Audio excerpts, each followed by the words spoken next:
Bom, gente, vamos dar continuidade aqui às aulas de administração. Então, vamos fazer isso. Hoje a gente começa uma teoria nova, que é a teoria da burocracia. Mas eu peço que antes que eu siga, por gentileza, se inscreve aí no canal. Eu preciso de 1.000 inscritos no canal. Você curte, dá o seu like nesse vídeo. Faz agora, senão depois você vai esquecer. Quando o vídeo tem muitos likes, ele é mais recomendado pelo YouTube. Então eu peço isso. Compartilha e ativa o sininho para novas notificações de vídeo. Bom, gente, então, nós estamos aqui nas aulas de administração. Eu já conversei com você sobre a escola da administração científica, do Taylor e do Ford. Eu já conversei com você sobre a escola clássica do Fayol, né? Eu já conversei, que para mim é o maior gênio da história da administração, né? Eu já conversei com você sobre a escola das relações humanas, né? Do Elton Maio, né? É, da experiência de Hawthorne. Eu já conversei com você sobre a escola comportamental, né? E aí os vários autores e suas teorias, né? O Abraham Maslow, o Frederick Herzberg, o Douglas MacGregor, né? O William Alt, o Francis Likert, o Herbert Simon, o Chris Argyris, né? E conversei com você sobre o desenvolvimento organizacional, né? O Kurt Lewin, o Lawrence Lorsch, né? E agora eu vou conversar com você sobre teoria da burocracia.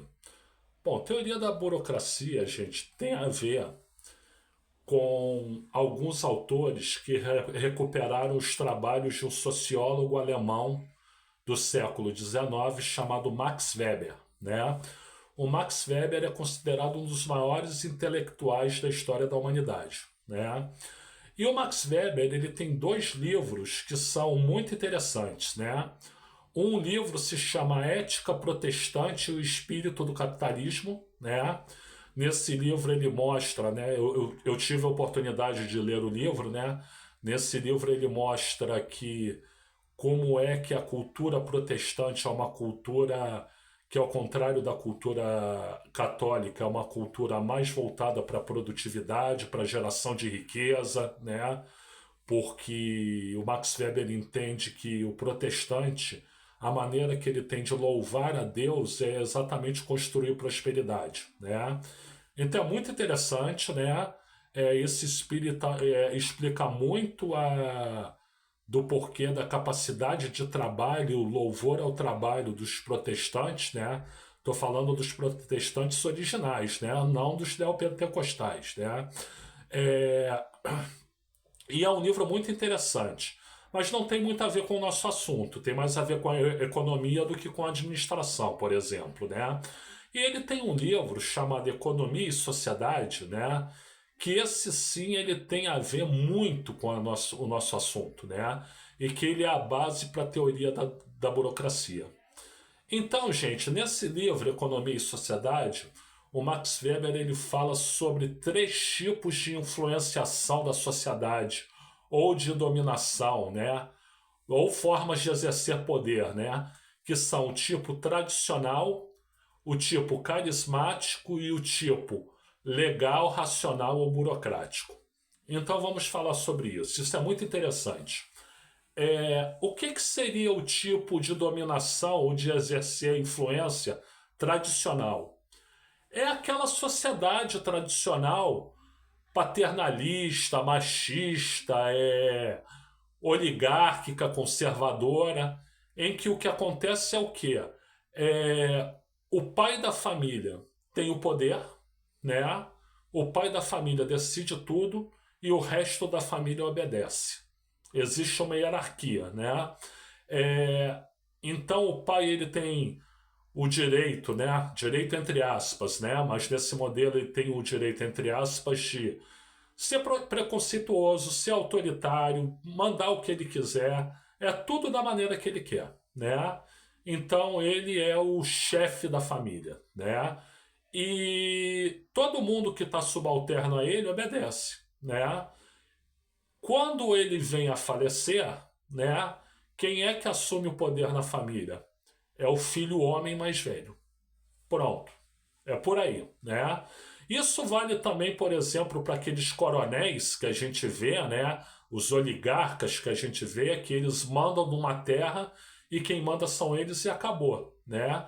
Quem teve oportunidade de ver a novela Roque Santeiro, tinha um personagem lá do Lima Duarte, que era o Sinhozinho Malta, que encarnava perfeitamente isso.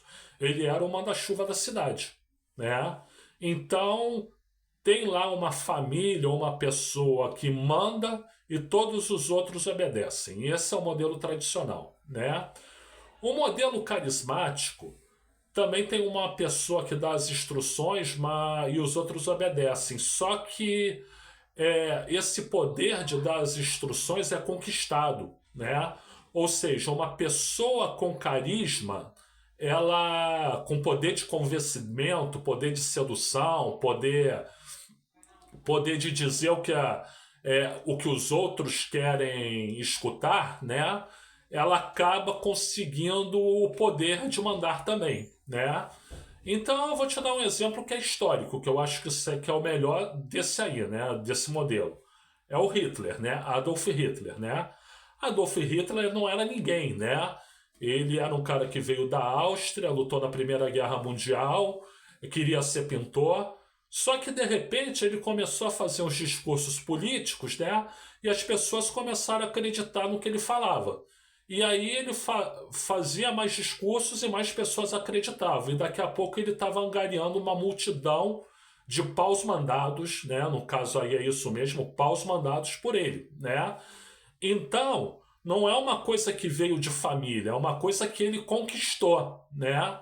Ele conquistou a obediência dos outros, por quê? Porque o discurso dele era convincente, porque ele tinha carisma, né? Ou pelo menos para muitas pessoas ele tinha carisma, né? Agora,